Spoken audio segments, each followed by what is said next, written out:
Merhaba arkadaşlar. Bugünkü çalışmamızda da sizinle bu baharlık pançoyu yapacağız. Şöyle kol yerlerimiz var. Etek ucu. Yakamız şöyle V şeklinde. Şuralardan kol çıkıyor. Ekrana sığmadığı için tam gösteremiyorum. Şöyle. Etek ucuna da ben şöyle bir oya yaptım ama isteyen püskül takabilir buraya. 5 tane ip gitti. 100 gramlıktan 5 tane ipimiz gitti. Yani 500 gram ip kullandık. İpim aslında böyle 3-3,5'la örülebilecek ip. Ama 5 numaralı tığla ördüm. Biraz dökümlü olsun şöyle üstümüzde diye. Şöyle görüntümüz arkadaşlar. Evet, pançomuz böyle. Evet arkadaşlar, pançomuzla başlayacağız. İpimiz aslında 3-3,5 numara tığla örülecek bir ip ama şöyle göstereyim. 5 numarayla örüyorum. Çünkü biraz dökümlü olsun istiyorum. Çok sık örersek pançomuz biraz üstümüzde kazık gibi durabilir. O yüzden tığımı büyüttüm 5 numaralı tığla. Pançomuz 2 tane kare, 2 tane de üçgen parçadan oluşuyor. Önce kare parçamıza başlayalım. Şöyle ipi 2 kere doluyorum. 2 kere dolayarak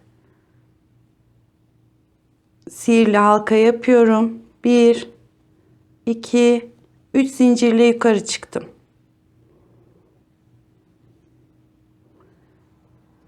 Trabzanlarım ikili.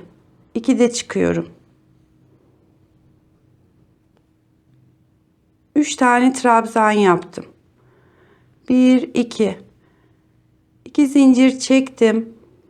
Tekrar bu bildiğin, yani birçok hepimizin çoğunun bildiği hanım dilendi bey beğendi modelinden. Şöyle iplerimi bir ayarlayayım. 2 de çıkarak bir 3 trabzan daha yaptım, 3 tane. 1 2 tane oldu. Tekrar 2 zincir.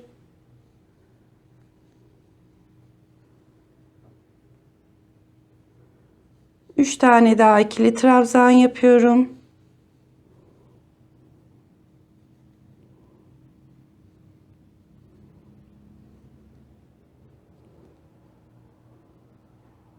Halkamı sıkıştırıyorum.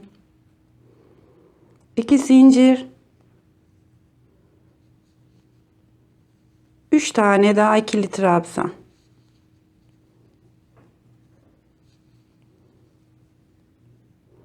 Bir iki zincir. Şunu çekiyorum, sıkıştırıyorum. 1 2 3 4 tane dolgumuz oldu. Şimdi şuraya birleştiriyorum ilk zincire.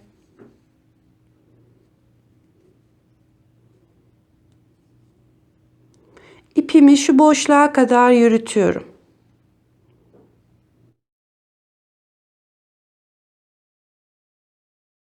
Şimdi tekrar 3 zincirle yukarı çıkıyorum. Buralara kelebeklerimizi yapacağız.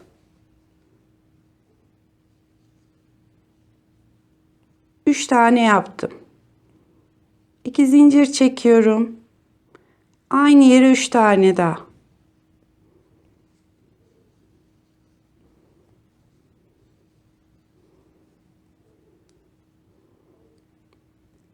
Şimdi aralarda bir zincir. Diğer boşluğa geçiyorum.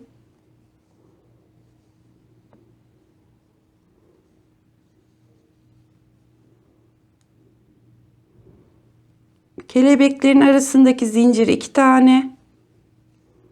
Bir 3 tane daha yapıyorum. Bir zincir. Diğer boşluğa geçiyorum.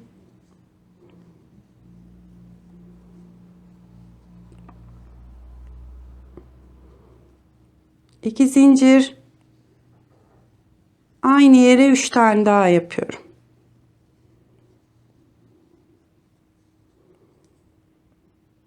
Şimdi bir zincir çekiyorum. Son boşluğumuza kelebeğimizi yapacağız.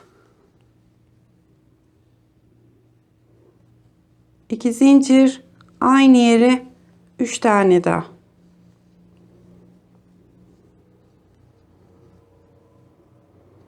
Bir zincir.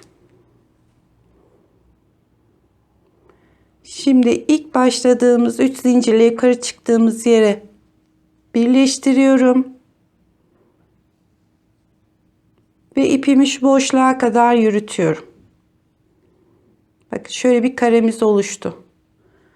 1, 2, 3 zincirle yukarı çıktım. Şimdi bu kelebeklerimiz hep devam edecek. 2 zincir, aynı yere batıyorum.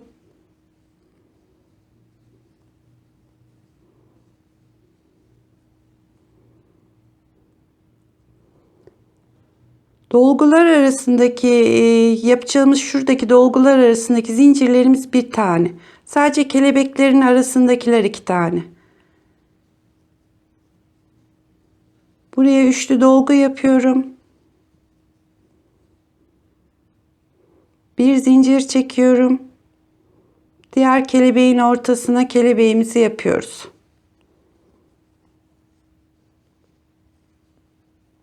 Buralar aynı zamanda artırma yerlerimiz. 2 zincir çektim.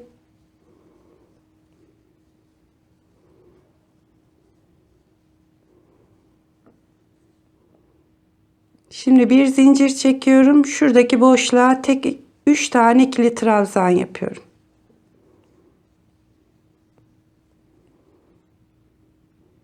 Bir zincir çekiyorum. Kelebeğimi yapıyorum.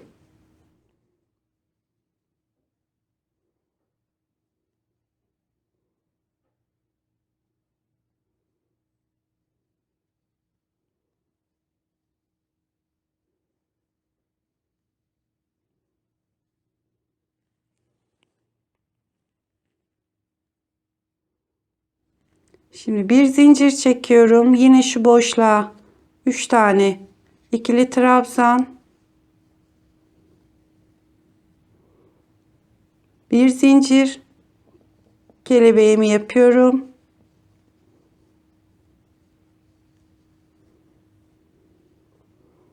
Kelebekler arası 2 zincir.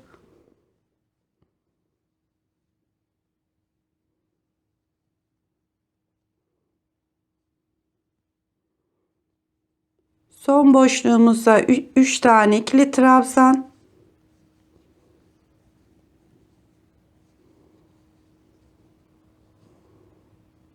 Bir zincir ve birleştiriyorum.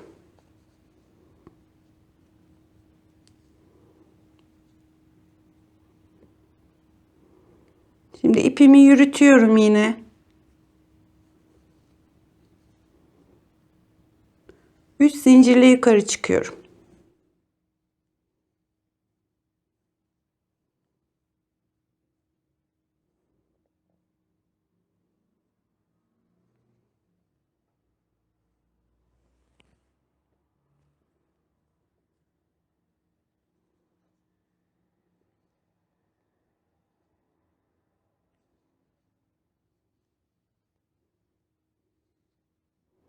Bir zincir.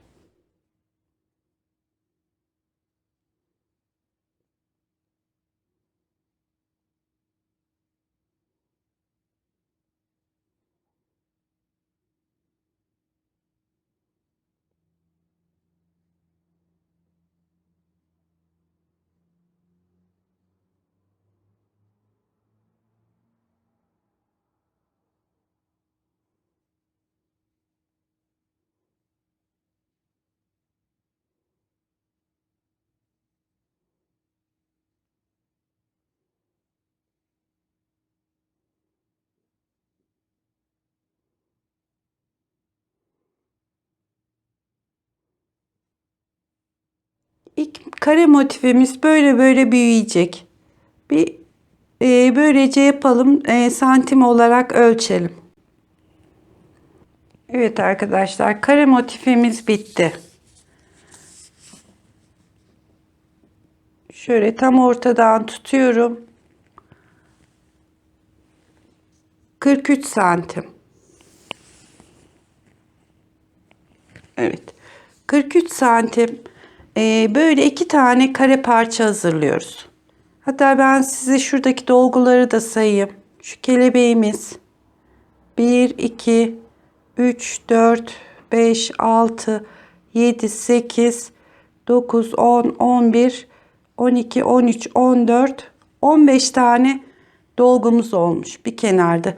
Tabi bu elden ele değiştiği için siz santim olarak yaparsanız daha net parçalar elde ederiz.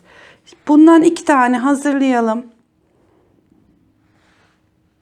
İki tane de üçgen parça hazırlayacağız.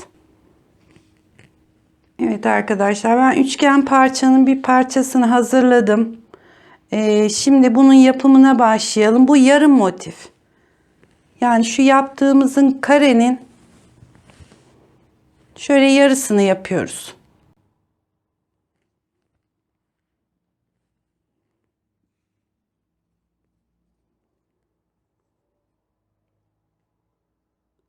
Bunu zincir çekerek başlıyoruz. 1, 2, 3, 4, 5, 6, 7, 8, 9 zincir çektim.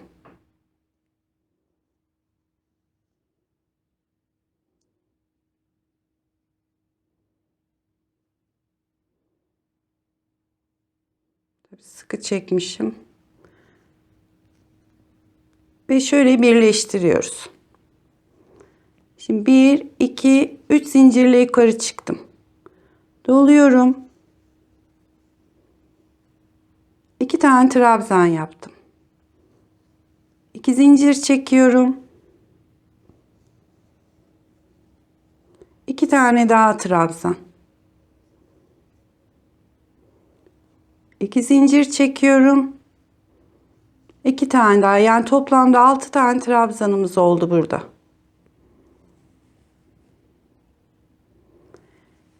Bir, iki, üç zincirle yukarı çıkıyorum. Dönüyorum. Şuradaki ilk boşluğumuza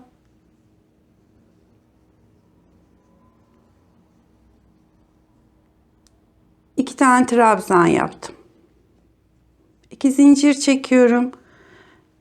Baştan ikişer tane yapıyoruz. Sonra yine üçlüye çıkacağız bunları, ama şurada bir yayılma yapmasın diye önce 2 ile başlıyoruz.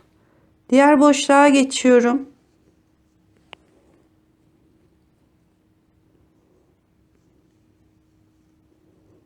İki tane yaptım. 2 zincir. Aynı yere 2 tane daha.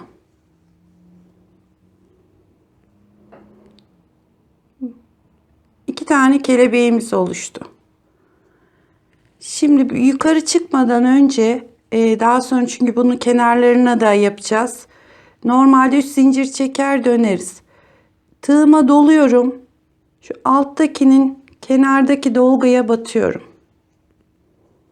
1, 2, 3 de çıktım. 3 zincir çekiyorum. Şimdi dönüyorum. Yine kelebeğimize artık üçlüyoruz. 3 tane ikili trabzan.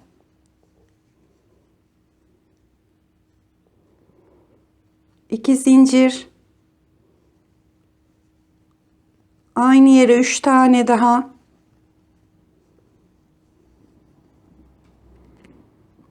Şimdi bir zincir çekiyorum. Aradaki boşluğa bir kelebek daha yapıyoruz.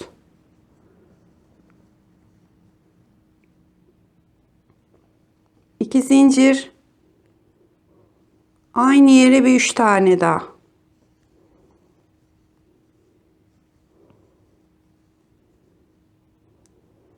Bir zincir.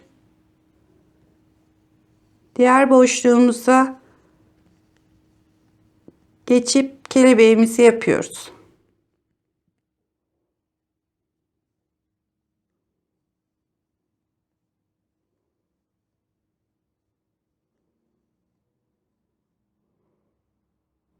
Tığıma doluyorum hiç zincir çekmeden. Şu alttaki trabzanın yanına birleştirip 3'te çıkıyorum. 1 2 3 zincir çekiyorum. 1 2 3 tane kelebeğimiz oluştu.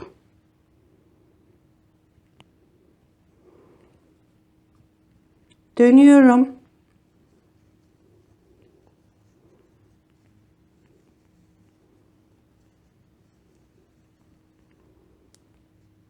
Üç tane doldurdum. Şimdi 2 zincir yine aynı yere.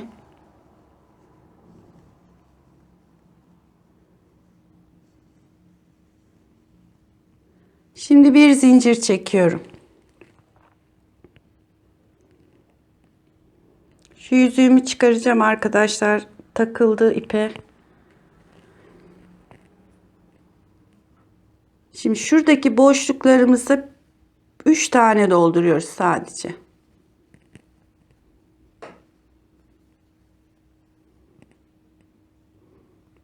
Bir zincir. Şimdi ortadaki artım yerimiz burası. Oraya da yine bir kelebek.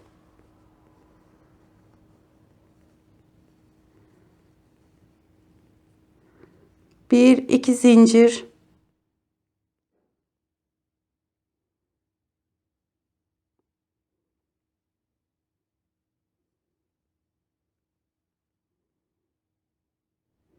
Bir zincir. Boşluğumuza yapıyoruz 3 tane.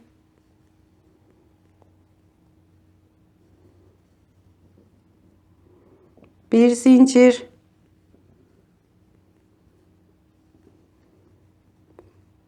Ve kenardaki kelebeğimizi yapıyoruz.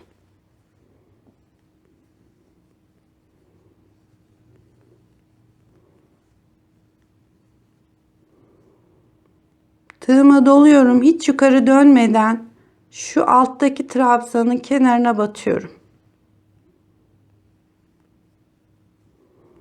Bakın yanlarımızda da şöyle yuvalarımız oluşmuş olacak.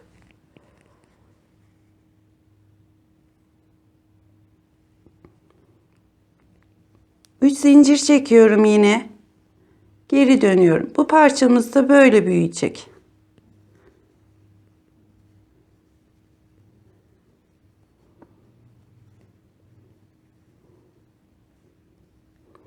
Kelebeklerimizin arası yine 2 zincir. Dolgularımızın arası 1 zincir.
Evet, üçgen parçamız da böyle büyüyecek.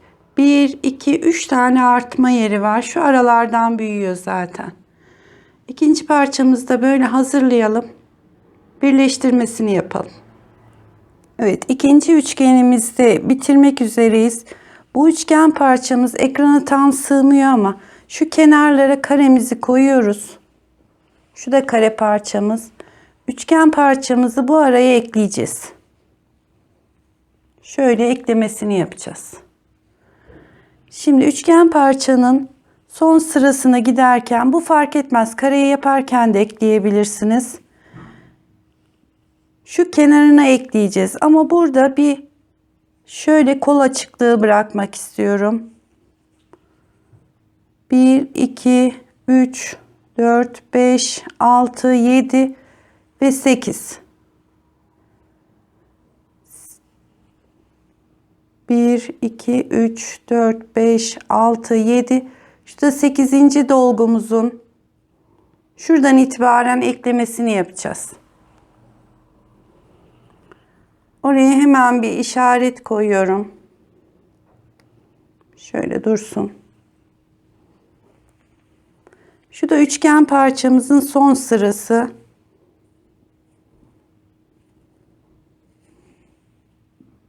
Bir, iki, üç, dört, beş, altı, yedi ve 8.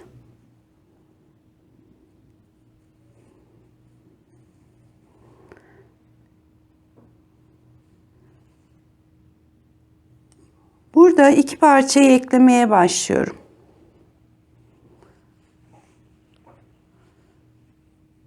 Şu 8. dolgumuzdu. Eklerken tekrar sayayım. 2, 4, 6, 8. 8 tane dolgunun yanındaki boşluktan giriyorum. Ekliyorum. Bir zincir. Aynı zamanda üçgen parçanın da son sırasını tamamlamış olacağız. Şurası güzel olmadı.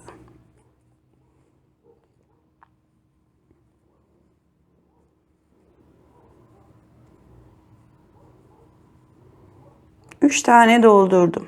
Bir zincir çekiyorum. Diğer boşluğa giriyorum. Tekrar bir zincir çekip dolgumuzu yapıyoruz.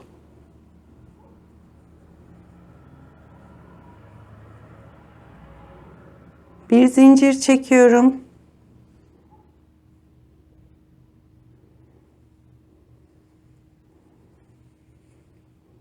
Diğer boşluğa.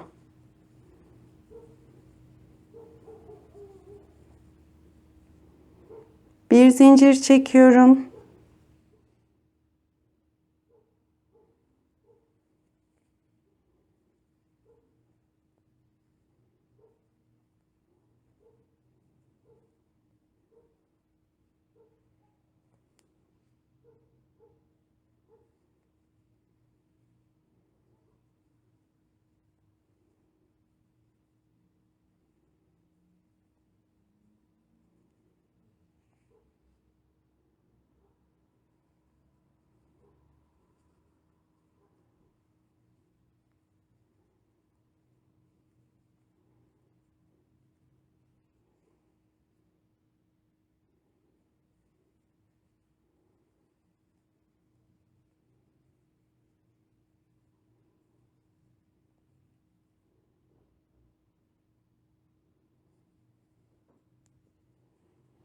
Şimdi kelebek yerimize geldik.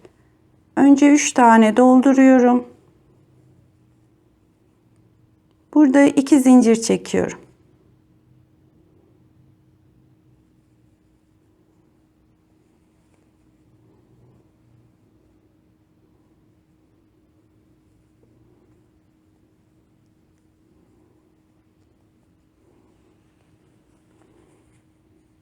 Bakın şöyle eklemesini yaptık.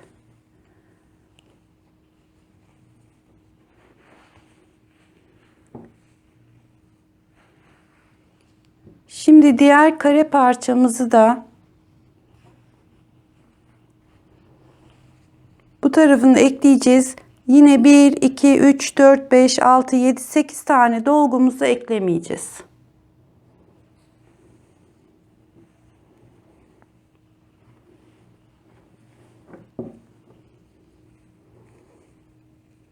Şimdi tabii diğer parçayı eklemek için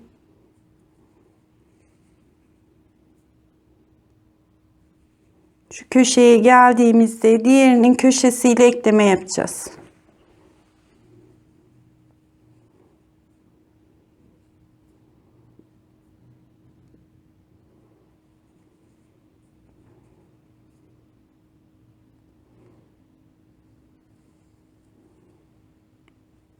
Üç köşeyi birden ekledim.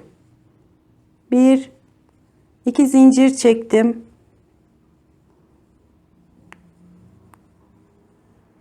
Kelebeğin yarımını yapıyorum.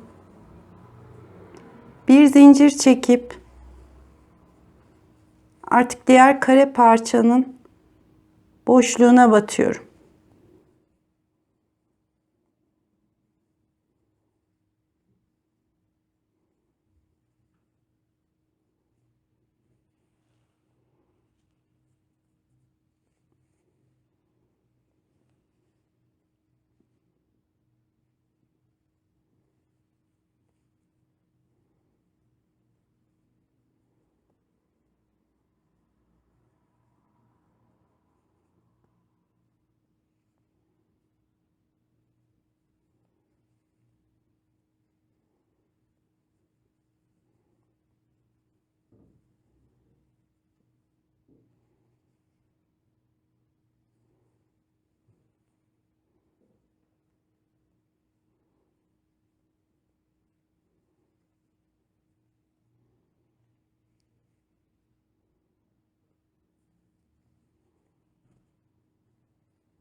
İpim de bitmek üzere.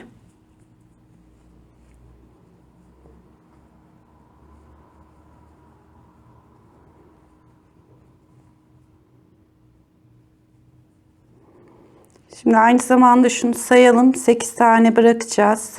1, 2, 3, 4, 5, 6, 7, 8. 2 tane daha ekleme yapacağız.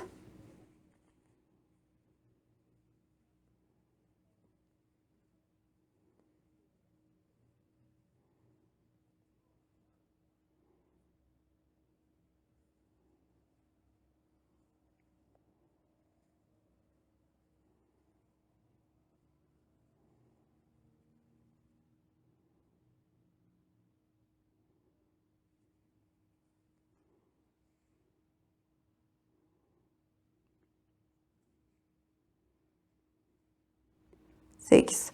Son eklememizi yaptık. Artık üçgen parçanın sırasını tamamlayalım. Ekleme yapmadan gidiyorum.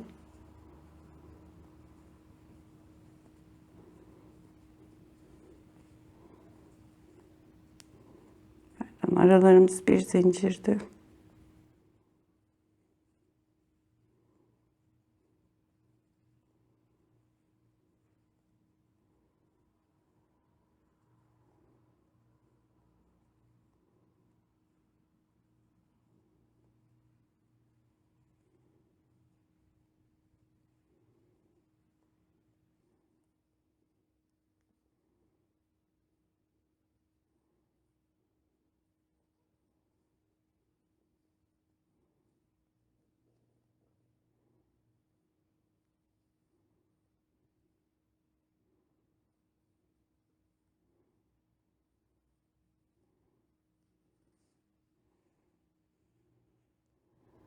Evet, şimdi eklediğimiz yere göstereyim ben size.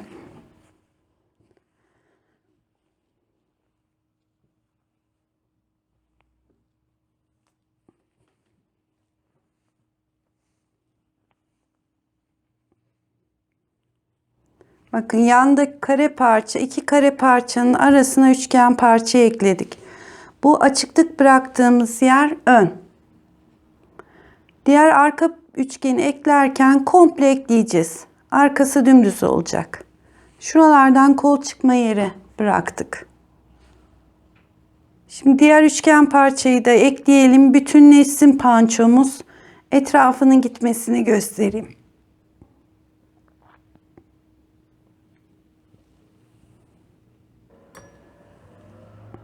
Arkadaşlar belki takılırsınız diye diğer üçgenin de eklemesini göstereyim. Bakın bu kareleri şöyle katladığımız zaman kol yerimiz olacak. Burası yaka. Şu da öndeki yarım bıraktığımız üçgenimiz. İki üçgen şöyle üst üste gelecek şekilde yerleştiriyoruz. Şu kare olan parçaların bir kenarını bir üçgene, paralel kenarını diğer üçgene ekliyoruz. Yani şu kareleri şöyle katladığımız zaman burası kol olacak. Üçgenin de şu kenarına ekledim. Şimdi şu tarafa ekleyeceğim. Tabii bütün parçalar şu anda önümde olduğu için biraz kalabalık görünüyor.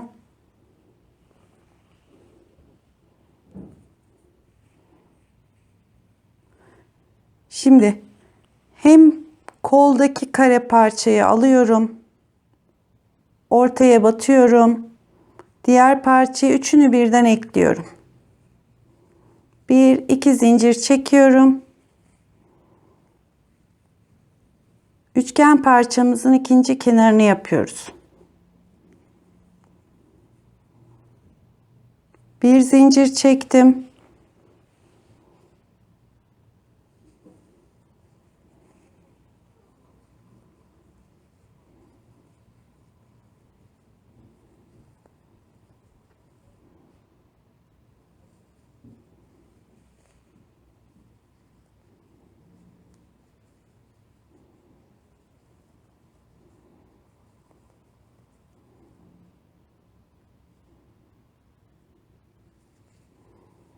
Evet, bu kenarı da böyle ekleyerek diğer şu parçayı ekleyerek birleştireceğiz.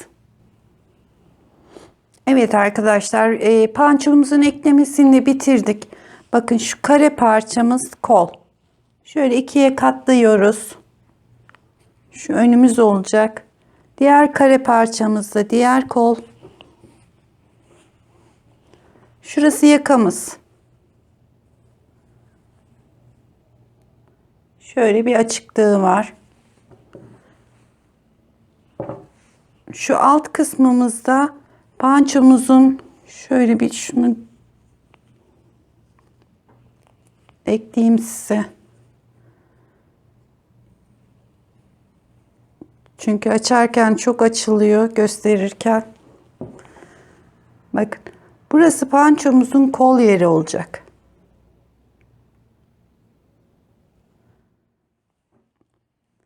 Şimdi bunu artık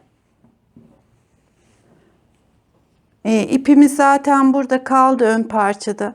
Şimdi döne döne bütün etrafını koldan başlayarak veya bedenden başlayarak pançomuzu ne kadar uzunluğunda istiyorsak o kadar, zaten şu kenarlara da yuvalarımızı yapmıştık üçgen parçanın. Bütün boşlukları ekleyerek boyunu istediğimiz uzunluğa kadar uzatacağız.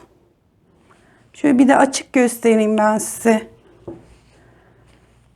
Bakın şu üçgenin kol yeri. Şurası kolumuz. Bu da diğer üçgenin ekleme yeri. Bu da diğer kolumuz.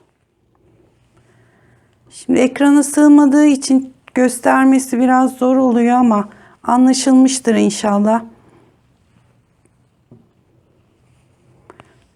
Şu kol yerlerini bırakıp etrafını döne döne istediğimiz uzunluğa kadar normal aynı dolgudan yaparak gidelim. Arkadaşlar şu cep yerinin ayrımından sonra, yani şurayı şöyle birleştirdim. İki cebi bir tane yaparak geçtim. 1 2 3 4 5 6 7 8 9 10 sıra ördüm birleştirdikten sonra. Bakın şu ön parçaya da normalde 15 tane dolgumuz var. Ama 15 tane yapınca biraz topladı. Aralara da 4 tane 19 tane dolgu yerleştirdim. Şu ön parçanın boşluklarına. Yani şuradaki kenarlara 19 dolgu yerleştirdim. 10 sıra yaptım. Tabi bu boyunu istediğiniz kadar yapabilirsiniz. Bir de bunun kenarına ben püskül istemedim. İsteyen püsküllü yapabilir. Şöyle bir oya yaparak bitireceğim pançomu. Son dolgumu yaptım 10. sırada. Diğer zinciri geçiyorum. Hiç zincir çekmeden tığıma doluyorum. Buradaki boşluğa 2 3 4 5 6 7 8 tane doldurdum. Hiç zincir çekmeden diğer boşluğa geçiyorum, birleştiriyorum. Tekrar tığıma doluyorum. Bir sonraki boşluğa yine 8 tane trabzan yapıyorum.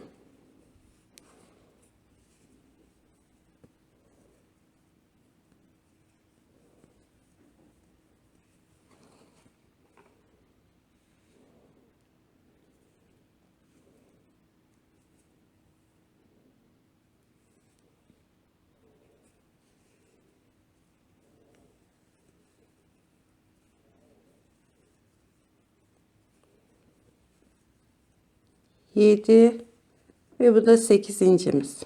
Tekrar zincir çekmeden diğer boşluğa geçiyorum. Ve bütün bu aralara 8'er tane trabzan yaparak bitireceğim pançomu. 4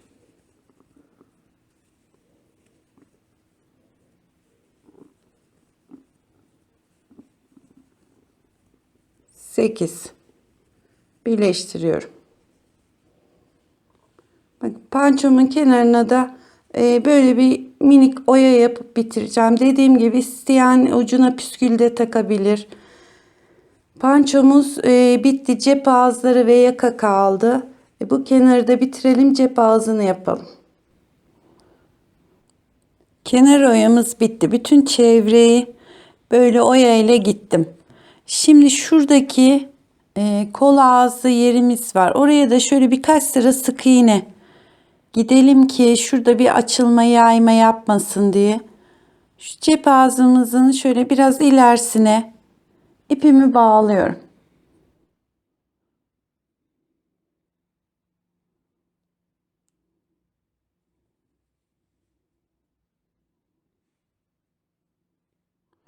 Şimdi bu kısmı sık iğne ile gideceğiz. Tığımı da küçülttüm. Yani 3 numaralı tığla cep ağzını biraz sıkı yapalım diye. Şöyle bir zincir çektim. Dolayarak sık iğne gidiyorum. Şu dolguların tepesine 2 tane. Şu ipi de yürütelim. Boşluklara 2 tane.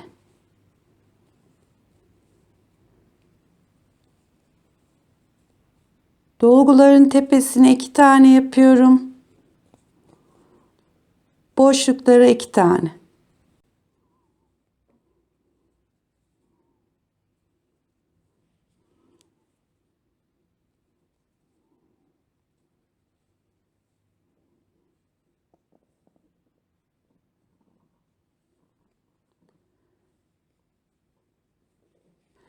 Bütün diğer cebi de yaka ağzını da aynı şekilde sık iğne ile şöyle giderek bir düzlük verelim şu kısma.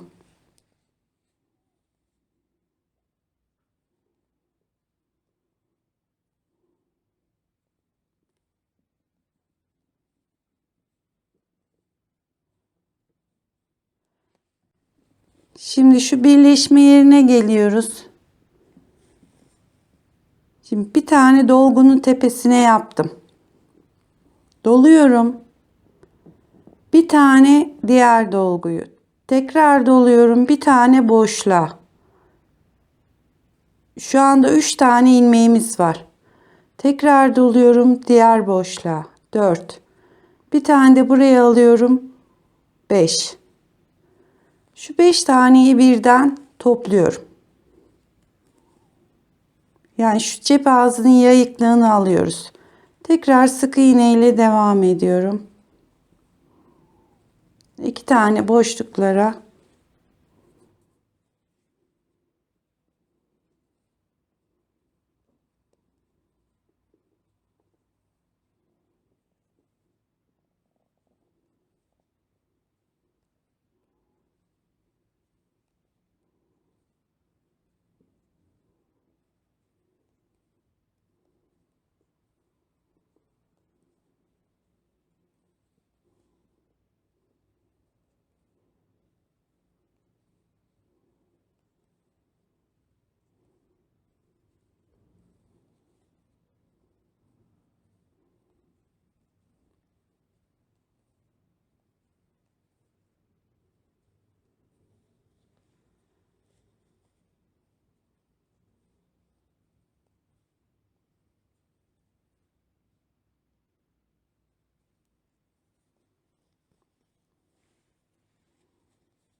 Evet, diğer birleşme yerine gelince de aynı işlemi yapıyoruz.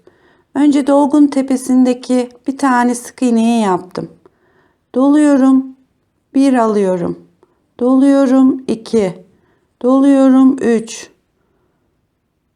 Doluyorum. Diğer dolgudaki bir tane sık iğneyi alıp hepsini birden çekiyorum. Yani şu arayı bir birleştirme yapıyoruz.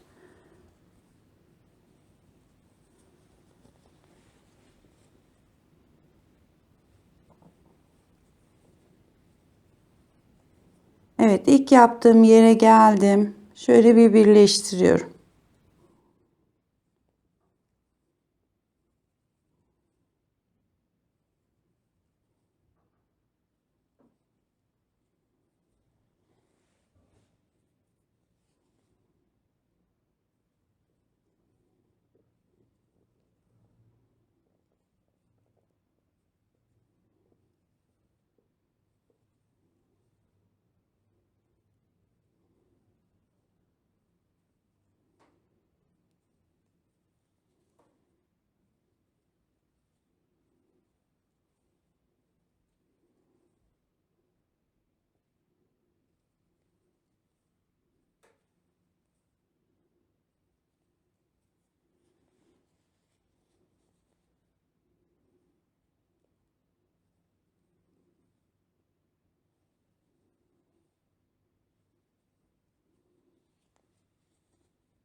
Evet, yine buraya geldiğimiz zaman şu tam birleşme noktasına yine aynı şekilde 1, 2, bu sefer bir tane de şu tepeden alıyoruz. 3, 4 ve 5. Yine birleştiriyorum. Şöyle bir devam edeyim. Evet. Şimdi böyle ikinci sıraya gidiyoruz. Bir sıra daha gitsek yeterlidir. Aynı şekilde diğer kol ağzını ve yakayı da yapalım. Pançomuzu bitirelim. Yapacak arkadaşlara kolay gelsin.